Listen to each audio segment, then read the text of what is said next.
Hello guys, welcome to my channel. So in this video tutorial we are going to learn about how to fix the error says this action cannot be complete, the file already open in the another program. So I will show you the step by step process, the solutions. Okay, so first we are going to learn why this problem or notification comes. So let me open the one folder here.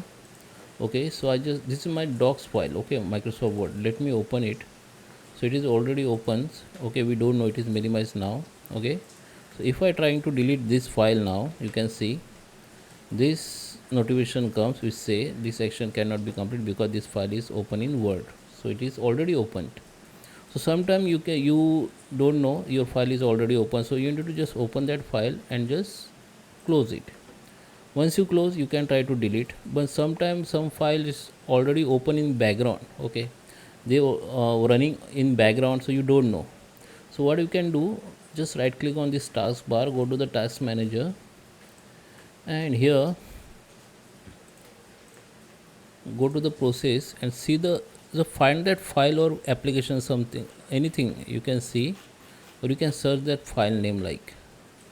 Okay, if I search for Excel, all Excel file will become here. If this is PNG file, you can search for image or PNG, whatever. You need to find out that file here. Okay, just select that file like this, right click on it and just end the task.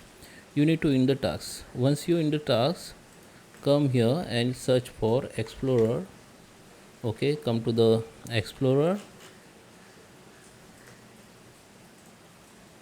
and just right click on it in first Explorer and just restart it.